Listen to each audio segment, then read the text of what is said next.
अपने वह नहीं होते जो तस्वीरों में साथ खड़े होते हैं। अपने तो वह होते हैं जो तकलीफों में साथ खड़े होते हैं। सबके दिलों का एहसास अलग होता है। इस दुनिया में सबका व्यवहार अलग होता है। आंखें तो सबकी एक जैसी ही होती हैं, पर सबका देखने का अंदाज अलग होता है। लोग कहते हैं जिंदगी मिली है अपने हिसाब से जीने के लिए, लेकिन वही लोग सुबह होते ही किसी और के हिसाब से जीने चले जाते हैं। दिमाग कहता है कि लोगों के साथ वैसा ही व्यवहार करूं जैसा वह हमारे साथ करते हैं, लेकिन फिर दिल कहता है कि अगर हम भी उनके जैसे बन गए तो उनमें और हम में फर्क क्या रह जाएगा। हासिल कर एक मुकाम नया वक्त बदल जाता है, इंसान बदल जाते हैं, वक्त वक्त पर रिश्तों के अंदाज बदल जाते हैं। कभी कह दिया अपना तो कभी कर दिया पराया, दिन और रात की तरह। पुराने समय की बात है। एक महान विद्वान ब्राह्मण थे जिसका नाम आचार्य त्रिपाठी था। आचार्य के परिवार में सिर्फ वह, उसकी पत्नी और उनका एक छोटा बेटा था। आचार्य का अधिकांश समय अध्ययन और लेखन में ही व्यतीत होता था। उन्होंने कई महत्वपूर्ण पुस्तकें और ग्रंथों की रचना की थी, परंतु अपने लेखन और ज्ञान में इतने व्यस्त रहते थे कि अपने इकलौते पुत्र अर्पण पर ध्यान देने का समय ही नहीं मिल पाता था। एक दिन आचार्य की पत्नी ने उनसे कहा, क्या आपको अपने इकलौते पुत्र से कोई प्रेम ममता है या नहीं?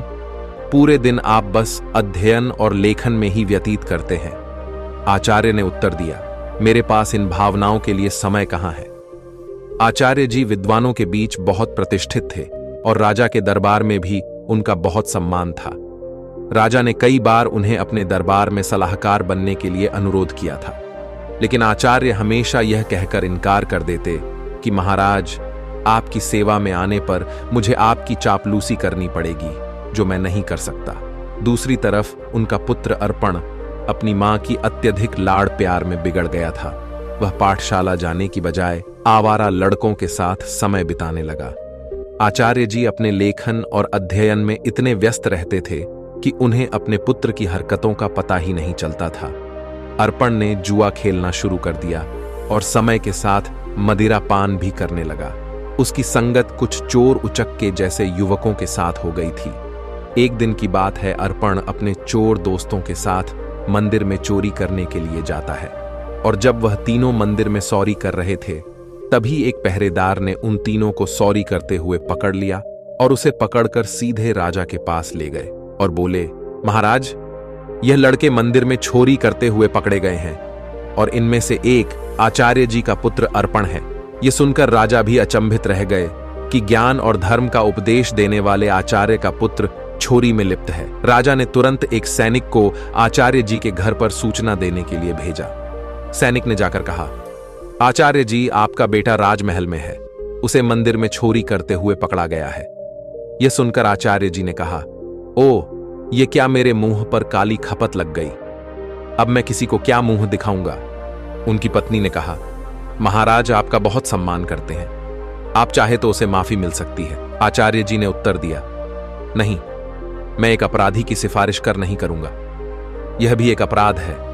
उसकी पत्नी ने धमकी दी, अगर आप राजा के पास नहीं जाएंगे तो मैं अपनी जान दे दूंगी। इस प्रकार आचार्य जी ने अपने सिद्धांतों के आगे झुकने से इनकार कर दिया, और यही उनके व्यक्तित्व की महानता को दर्शाता है। आचार्य ने भारी मन से कहा, ओह, तुम्हारी इस जिद की वजह से मुझे राजा के पास जाना ही पड़ेगा। पत्नी की बात मानकर अनिच्छा के बावजूद वे राजमहल पहुंचे। दरबार में उन्होंने राजा से निवेदन किया, राजन, मेरा पुत्र अभी नाबालिग है, उसे क्षमा कर दीजिए। राजा ने गंभीरता से जवाब दिया, यदि ऐसी बात है तो आपको राज दरबार में सभी के सामने मुझसे सार्वजनिक रूप से माफी मांगनी होगी, तभी मैं आपके बेटे को माफ कर सकता हूं। आचार्य ने सिर झुकाकर कहा, ठीक है राजन, मैं भरे दरबार में आपसे अपने बेटे के लिए क्षमा याचना करता हूं। आचार्य की इस विनती पर राजा ने उनके बेटे को इस शर्त पर माफ कर दिया कि भविष्य में वह कोई अपराध नहीं करेगा। परंतु इस घटना के बाद आचार्य जी की प्रतिष्ठा में धक्का लग गया। वे जहां भी जाते लोग उसे कहते कि आचार्य का बेटा चोर और उचक्के है। ये सब सुनकर आचार्य जी को बहुत दुख होता। इस अपमान और बेइज्जती के चलते आचार्य जी अब बीमार रहने लगे। उनके स्वास्थ्य पर इसका गहरा असर पड़ा। बेटा तो घर आ गया, लेकिन चोरी की उसकी आदत गई नहीं। उसने आचार्य जी की किताबें उठाकर बेचना शुरू कर दिया। एक दिन आचार्य जी ने पूछा, मेरी पुस्तकें कहां गई? तो बेटे ने लापरवाही से कहा, पिताजी मैंने घर का कोड़ा कचरा साफ कर दिया। आचार्य क्रोधित होकर बोले, अरे निकम्मे, तूने मेरा सर्वनाश कर दिया बेटा। उसे स्वर में बोला, आप तो हमेशा मुझे कोसते ही रहते हैं। मुझे लगा वो किताबें किसी काम की नहीं, इसलिए मैंने उसे बेच दिया। आचार्य जी ने उसे ज्यादा कुछ कहा नहीं। समय बीतने के साथ साथ आचार्य की बीमारी और गंभीर होती गई। वे चिंतित थे कि उनके बाद उनकी पत्नी और आवारा बेटे का क्या होगा। वे बीमार थे, फिर भी एक महत्वपूर्ण ग्रंथ की रचना कर रहे थे। वे सोचते, मैं यह ग्रंथ पूरा करके ही मरूंगा। बीमारी के बावजूद वे दिन रात लिखते रहे और एक दिन उनका यह ग्रंथ पूरा हो गया। उन्होंने सोचा, मेरा ग्रंथ तो पूरा हो गया है, लगता है मेरे जीवन के दिन भी पूरे हो गए हैं। उस दिन उन्होंने अपने बेटे को पास बुलाया और कहा, बेटा अभी भी समय है, तुम संभल सकते हो, अपने आप को काबिल बना सकते हो। उन्होंने अपना लिखा हुआ ग्रंथ बेटे को देते हुए कहा, बेटा तुम्हारी बर्बादी मेरी ही लापरवाही का नतीजा है।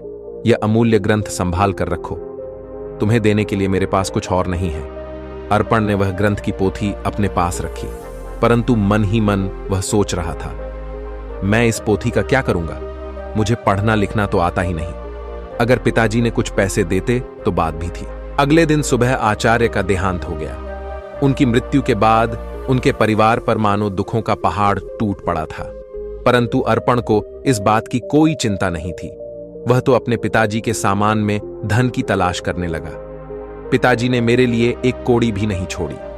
अर्पण निराश होकर बैठ गया। कुछ समय और बीता तो मां बेटे की हालत इतनी खराब हो गई कि खाने के भी लाले पड़ने लगे। एक दिन मां ने तंग आकर बेटे से कहा, बेटा कुछ काम धंधा करके लाओ, नहीं तो हम भूख मर जाएंगे। अर्पण ने उदास मन से जवाब दिया, मां मुझ जैसे अनपढ़ और बदनाम को कौन काम देगा? यह सुनकर मां ने सोचा, क्यों ना मैं राजा के पास जाऊं। मेरे पति का राजा बहुत सम्मान करते थे, शायद वह हमारी मदद कर दे। ये सोचकर वह राज दरबार पहुंची और राजा से गुहार लगाई, महाराज हम भूखों मर रहे हैं, हमारी मदद कीजिए। राजा ने खड़े स्वर में कहा, क्या मदद? तुम्हारे पति को मैंने बहुत बार सलाहकार बनने के लिए अनुरोध किया था, लेकिन आचार्य हमेशा यह कहकर इनकार कर देते कि महाराज आपकी सेवा में आने पर मुझे आपकी चापलूसी करनी पड़ेगी, जो मैं नहीं कर सकता। राजा ने कहा, तुम्हारा बेटा अब कमाने लायक है, मैं तुम्हारी कोई मदद नहीं कर सकता। निराश होकर मां घर लौट आई। घर पहुंचकर अर्पण ने मां को अपने पिता की दी हुई पोथी दिखाते हुए पूछा, मां पिताजी ने यह पोथी मुझे क्यों दी? मां ने दुखी स्वर में कहा, बेटा यह तेरे पिता की ज्ञान की आखिरी निशानी है। अर्पण ने उस पोथी को पढ़ने की कोशिश की, पर वह उसके लिए काला अक्षर भैंस बराबर थी। कुछ सोचकर वह अपने पड़ोस के रामू काका के पास गया और बोला, रामू काका आप तो पढ़े लिखे हैं, क्या आप मुझे इस पोथी का मतलब बता सकते हैं? रामू काका ने पोथी खोलकर देखा और बोले, इसमें तो बहुत कठिन श्लोक लिखे हैं, इनका अर्थ तो कोई महापंडित ही बता सकता है। अर्पण निराश होकर वापस लौट आया। उसने कई जगह काम ढूंढने की कोशिश की, पर अपनी बुरी छवि के कारण किसी ने उसे काम पर रखने से इनकार कर दिया। वह जहां भी जाता लोग उसे दुत्कार कर भगा देते थे। इस बीच उसकी मां भूख और बीमारी से कमजोर होती चली गई। अपनी मां की लाचारी और उसकी भूख को देखकर अर्पण ने खाने का इंतजाम करने की ठानी और घर से निकल पड़ा। चलते चलते उसकी नजर एक बगीचे पर पड़ी जिसमें फलों के पेड़ लगे हुए थे। उससे रहा न गया और वह बगीचे के अंदर चला गया। अर्पण ने जल्दी से कुछ फल तोड़े, लेकिन तभी बगीचे का पहरेदार वहां आ गया। सहयोग से वह बगीचा महाराज का था। एक बार फिर अर्पण को पकड़कर महाराज के सामने पेश कर दिया गया। पहरेदार ने कहा, महाराज यह आपके बगीचे से फल चुरा रहा था। राजा ने गुस्से में कहा, अरे तुम्हारी अब तक आंखें नहीं खुली, तुमने फिर से चोरी की। अर्पण गिर गिर कर बोला, महाराज मैं कई दिनों से भूखा हूं। राजा ने कड़क आवाज में कहा, चुप हो जाओ, अगर तुम आचार्य के पुत्र ना होते तो तुम्हें सूली पर चढ़ा देता। तुम्हारी यही सजा है कि तुरंत मेरा राज्य छोड़ दो। वह बेचारा कह भी नहीं पाया कि वह भूख से लाचार है। राज्य से निकाले जाने की सजा पाकर जब बेचारा अर्पण घर लौटा तो उसकी मां की मृत्यु हो चुकी थी, क्योंकि कई दिनों से उसने कुछ नहीं खाया था और उसे हमेशा चिंता सताती रहती कि मेरे जाने के बाद मेरे बेटे का क्या होगा। दुखी मन से उसने अपनी मां का अंतिम संस्कार किया और राज्य छोड़ने का निश्चय कर लिया। अर्पण ने अपने पिता की दी हुई पोथी को संभालकर एक थैले में डाला और राज्य छोड़कर चल दिया। दोस्तों, जिंदगी के एहसास बदल जाते हैं जब कोई हाथ और साथ दोनों ही छोड़ देता है। तब कुदरत कोई ना कोई उंगली पकड़ने वाला भेज देता है। मुस्कुराकर चलते रहिए। मुंह पर कड़वा बोलने वाले कभी धोखा नहीं देते। डरना तो मीठा बोलने वालों से चाहिए जो दिल में नफरत पालते हैं और समय के साथ बदल जाते हैं। नामुमकिन कुछ भी नहीं है। हम वह सब कर सकते हैं जो हम सोच सकते हैं, और वह सब सोच सकते हैं जो हमने कभी नहीं सोचा कि सब कुछ संभव है। हर कोई कहता है कि ईश्वर नजर नहीं आता। सच तो यह है कि जब संकट में कोई साथ नहीं देता तो वही नजर आता है। सहारे इंसान को खोखला कर देते हैं और उम्मीदें कमजोर कर देती हैं। अपनी ताकत के बल पर जीना शुरू कीजिए। आपका खुद से अच्छा साथी और हमदर्द कोई और नहीं हो सकता। यकीन जानिए, अगर आप हारना सीख लेंगे तो जीत रोती पीटती आप तक चली ही आएगी। वक्त आपका है। चाहो तो सोना बना लो, चाहो तो सोने में गुजार दो। अगर आप जानते हैं कि आप वाकई में सही हैं तो लोगों को जो चाहे कहने दो। फिर पीठ पीछे आपकी बात चले भी तो घबराना मत, क्योंकि बात उन्हीं की होती है जिनमें कोई बात होती बढ़ते रहे कदम। बस मंजिल की ओर कुछ मिले ना मिले, तजुर्बा तो नया होगा। भूमि पर फल के लिए श्रम सबको करना पड़ता है। परमात्मा सिर्फ लकीरें देता है, उसमें रंग हमको भरना पड़ता है। अर्पण चलते चलते वह एक घने जंगल में पहुंचा और सोचा, यही फूल फल खाकर गुजारा करूंगा। वह एक पेड़ के नीचे बैठ गया और अपने पिता की पोथी को खोलकर फिर से पढ़ने की कोशिश करने लगा।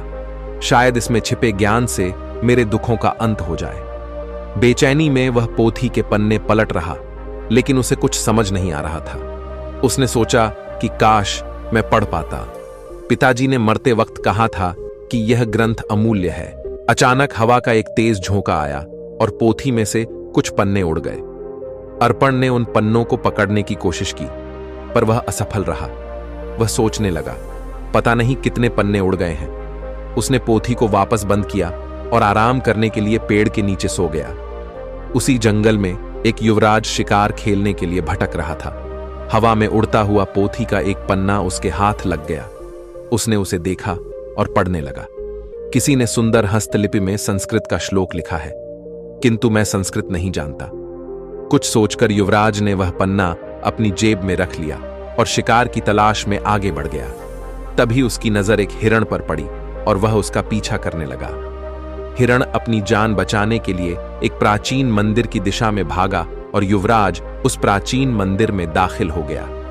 जंगल के बीच में यह एक प्राचीन मंदिर था जहां कुछ वनवासी पूजा कह रहे थे। उनका पुजारी कह रहा था, भाइयों, देवी को प्रसन्न करने के लिए हमें नौजवान युवक की बलि देनी होगी। तभी युवराज ने मंदिर में प्रवेश किया। वनवासियों ने उसे देखा और बोले, पुजारी जी, संयोग की बात है, युवक भी आ गया, क्यों ना इसी की बलि दे दी जाए। यह सुनकर युवराज सोच में पड़ गया। अगर मैंने इन्हें अपना असली परिचय दे दिया तो यह मुझे अवश्य ही बलि पर चढ़ा देंगे, क्योंकि यह शत्रु देश के राजा का है। वनवासियों ने युवराज को रस्सियों से बांध दिया। तब युवराज ने कहा, पुजारी जी, मैं एक नीच कुल की संतान हूं, मेरी बलि देने से देवी अपवित्र हो जाएंगी। पुजारी ने हंसते हुए सख्त स्वर में कहा, अरे देवी को बलि चाहिए, उन्हें ऊंच नीच से कोई मतलब नहीं है। युवराज अपने जीवन से निराश हो गया और सोचने लगा, झूठ बोलकर भी मैं अपने प्राण नहीं बचा पा रहा हूं। जब उसे बलि के लिए लाया गया तो उसने कहा, भाइयों, बलि पर चढ़ाने से पहले मैं अपनी एक अंतिम इच्छा पूरी करना चाहता हूं। मेरी जेब में एक भोजपत्र है, क्या कोई उसे पढ़कर उसका अर्थ बता सकता है? मेरी यही अंतिम इच्छा है।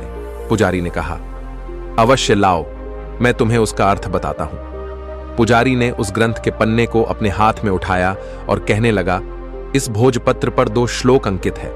पहले का अर्थ है, एक झूठ कई झूठों को जन्म देता है और झूठा व्यक्ति अंततः मुसीबत में फंस जाता है। दूसरे श्लोक का भावार्थ है, किसी के प्राण लेना सरल है, परंतु किसी को जीवन देना अत्यंत कठिन है। युवराज यह सुनकर फूट फूट कर रोने लगा। पुजारी ने उससे पूछा, तुम रो क्यों रहे हो? युवराज ने रोते हुए कहा, यह दोनों श्लोक मुझ पर ही चरित्रालु होते हैं। यह सुनकर वनवासियों को अपनी गलती का एहसास हुआ उनमें से एक आगे बढ़कर बोला, पुजारी जी, यह युवक सच कह रहा है, हमें इसे जबरदस्ती बलि पर चढ़ाने का कोई अधिकार नहीं है।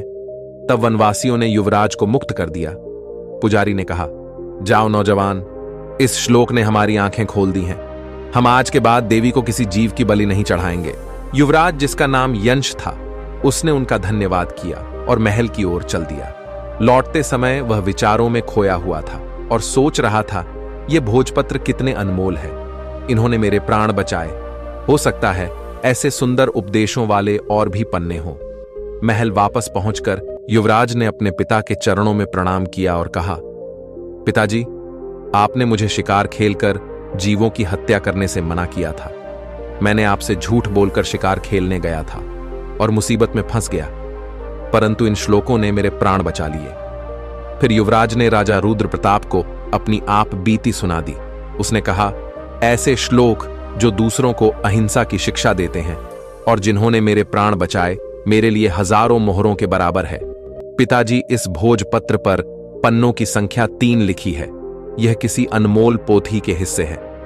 राजा रुद्र प्रताप ने यह सुनकर अपने कुछ सैनिक को बुलाया और उन्हें भोजपत्र दिखाते हुए आदेश दिया, जो भी ऐसे श्लोकों से सजे भोजपत्र खोज कर लाएगा, उसे ऊंचा पद और पुरस्कार भी दिया जाएगा। दूसरे ओर आचार्य जी का बेटा अर्पण महीनों जंगलों में भटकता रहा। भटकते भटकते वह राजा रुद्र प्रताप के राज्य में आ पहुंचा। नगर में आकर भी उसने कई लोगों से सहायता मांगी, परंतु हर कोई उसे दुत्कार कर भगा देता था, क्योंकि इतने दिनों से भटकते भटकते अर्पण एक भिखारी जैसा दिखने लगा था। एक दिन की बात है, भूखा प्यासा अर्पण राजमहल की तरफ से निकल रहा था और उसे जोर की भूख लग रही थी। वह सोचने लगा कि अब भूख के मारे उसकी जान निकली जा रही है। तभी अचानक राजमहल की रसोई से खाने की महक उसकी नाक में आ गई। अनायास ही वह उस मोहक सुगंध की ओर खींचता चला गया और सीधा रसोई घर में जा पहुंचा। वहां जाकर उसने रसोइये से कहा, भाई, मुझे 2 रोटी दे दो, बहुत भूखा हूं। रसोइये ने उसे दुत्कारते हुए कहा, जा भाग यहां से। लेकिन अर्पण की भूख इतनी बढ़ चुकी थी कि उससे सहन नहीं हो रही थी। उसने मौके का फायदा उठाकर रसोइये से नजरें बचाई और 2-3 रोटियां उठाकर अपने थैले में डाल ली। दुर्भाग्य से रसोइये की नजर उस पर पड़ गई। उसने अर्पण का हाथ पकड़ लिया और गुस्से में बोला, अरे रोटी चोर, चल, तुझे महाराज के सामने ले चलता हूं। अर्पण भूख के कारण चल भी नहीं पा रहा था और रसोइया उसे खींचता हुआ महाराज के पास ले गया और बोला, महाराज जी, यह भिखारी लड़का राजमहल की रसोई में घुस आया और यहां से रोटियां चुराई है जो इसके थैले में है। महाराज ने सिपाहियों को आदेश दिया, इस भिखारी के थैले को उल्टा कर दिया जाए। एक सिपाही आगे बढ़ा और अर्पण का थैला छीना और उसे उल्टा कर दिया। थैले से रोटियों के साथ साथ वह ग्रंथ भी निकल आया जो अर्पण के पिता ने लिखा था। उसी समय युवराज भी वहां से गुजर रहे थे, तो ग्रंथ को देखते ही युवराज की आंखें चमक उठी। उसने तुरंत ग्रंथ को उठा लिया और खुशी से चिल्ला उठा, अरे, यह तो वही अनमोल पोथी है जिसकी हमें महीनों से तलाश थी। फिर युवराज ने अर्पण की ओर देखा और आदरपूर्वक अपने सिपाही को कहा, इस धनवान लड़के को सम्मान से बिठाया जाए। फिर उस लड़के को एक सिंहासन पर बैठाया गया। फिर युवराज ने पूछा, भाई, तुम्हारा नाम क्या है? लड़के ने कहा कि मेरा नाम अर्पण है। युवराज ने कहा कि इतनी अनमोल संपत्ति होने के बावजूद भी तुम भीख मांग रहे हो। मैं इस पोथी के लिए तुम्हें 50,000 स्वर्ण मुद्राएं देने को तैयार हूं। अर्पण यह सुनकर एकदम असंबित रह गया और बोला, क्या कहा? 50,000 स्वर्ण मुद्राएं कम नहीं है महाराज। मैं सोच रहा था कि लाखों की संपत्ति रखते हुए भी मैं भूखा मर रहा था। फिर उसने कहा, मित्र, इस पोथी के वचनों ने सदा मुझे पतन के गड्ढे में गिरने से बचाया है और मेरे प्राणों की रक्षा की है, लेकिन मेरी आंखें बार बार ठोकर खाकर भी नहीं खुली। युवराज ने पोथी खोली और अर्पण को पहले और दूसरे पन्ने की श्लोक सुनाने लगा। उसने लिखा था कि अविद्या सारे कपटों की जननी है और संकटों में ही अपने और पराई की पहचान होती है। अर्पण ने कहा, सचमुच अविद्या ने ही मुझे दर दर का भिखारी बना दिया। अगर मैंने बचपन में ही विद्या ग्रहण की होती तो आज मैं भी अपने पिता की तरह एक विद्वान होता। युवराज ने कहा, भाई अर्पण, अपनी पोथी का यह मूल्य स्वीकार करो। और यह कहते हुए उसने स्वर्ण मुद्राओं की थैली अर्पण को थमा दी। अर्पण ने थैली को हाथ में लेते हुए कहा, अब मैं धन का बोझ कहां उठाता फिरूं? इस धन को मैं गरीब बच्चों की अविद्या दूर करने के लिए लगाऊंगा। युवराज ने कहा, मित्र, अब तुम एक भिखारी नहीं रहे, तुम तो अब महान धनवान हो गए हो। अर्पण सोच रहा था, काश यह समझ मुझे बचपन में ही आ गई होती तो शायद मेरे माता पिता आज यहां होते। इसके बाद अर्पण ने वह धन ग्रहण किया और उसने उस धन से गरीब बच्चों के लिए एक पाठशाला बनवाई और खुद भी विद्या प्राप्त करने लगा। दोस्तों, किसी ने बड़े कमाल की बात कही है कि हौसला ना हार गिरकर, ए मुसाफिर, अगर दर्द यहां मिला है तो दवा भी यहीं मिलेगी। दोस्तों, जीवन में जो होना है वह होकर रहेगा। यह कहानी सिखाती है कि अगर आपकी बुराइयां आप पर हावी हो गई तो आपका अंत निश्चित है। इसलिए बुराइयों को अपने ऊपर हावी मत होने दो। इस कहानी को सुनने के लिए धन्यवाद। दोस्तों, मिलते हैं अगली वीडियो में एक नई सीख के साथ। खुश रहिए, अपना ख्याल रखिए।